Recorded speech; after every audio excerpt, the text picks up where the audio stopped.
इस बार इंडिया गठबंधन न सिर्फ इंडिया गठबंधन बल्कि आम जनता खुद ये चुनाव लड़ने लगी कि मोदी सरकार की कृपा से अडानी जी और अंबानी जी फलते फूलते रहे, भले आम जनता की बगिया सूख गई, सूखा पड़ गया, लेकिन इनकी बगिया में हरियाली बनी रही। गाजीपुर की जनता मन बना चुकी है। अब 4 तारीख का इंतजार कीजिए, उसी दिन कुछ कहा जाएगा। अलग अलग तरह के नामांकन पत्र 2 सेट में दाखिल किया और बाकी आप पूछना जो चाहें पूछिए।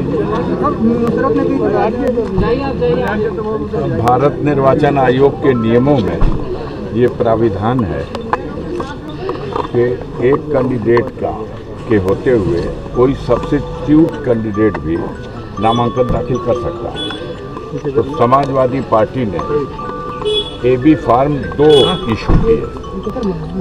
एक AB फॉर्म अफजल अंसारी के नाम से और उसके सब्स्टिट्यूट कैंडिडेट की हैसियत से दूसरा AB फॉर्म नुसरत अंसारी के नाम से। दोनों फॉर्म दाखिल कर दिए गए। इसके अतिरिक्त भी नुसरत अंसारी की तरफ से एक और निर्दल पर्चा भी दाखिल किया गया है, जो 10 नए प्रस्तावकों की ओर से, जैसा निर्दल कैंडिडेट के लिए प्राविधान है। सांसद जी, आज चौथे चरण का चुनाव हो रहा है, उसको लेकर अब चौथे चरण आज बहुत कुछ तस्वीर साफ हो जाएगी। साफ तो हो गई थी तीसरे चरण में ही, अब ये साफ हो जाएगी। अब तो मोदी सरकार का पतन निश्चित है। जितना कूद सकते थे, उछल सकते थे, उन्होंने कोशिश की, लेकिन जनता ने मन बना लिया है इस बार दिल्ली की सरकार को बदलने का। और निश्चित रूप से इंडिया गठबंधन के नेतृत्व में केंद्र में सरकार बनने जा रही है। आप लोग भी जनता को इस खुशखबरी से अवगत कराएं।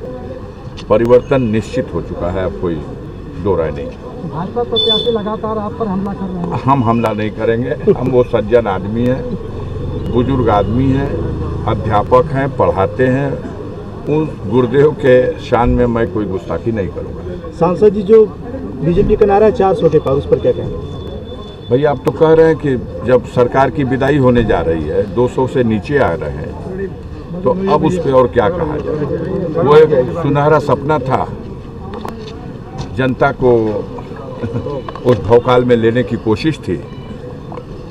इस बार इंडिया गठबंधन न सिर्फ इंडिया गठबंधन बल्कि आम जनता खुद ये चुनाव लड़ने लगी। और जब आम जनता चुनाव लड़ने लगती है तो जैसे जब कोई बुलंदी से गिरना शुरू होता है तो नीचे आने के बाद स्पीड और गिरने वाली बढ़ जाती है।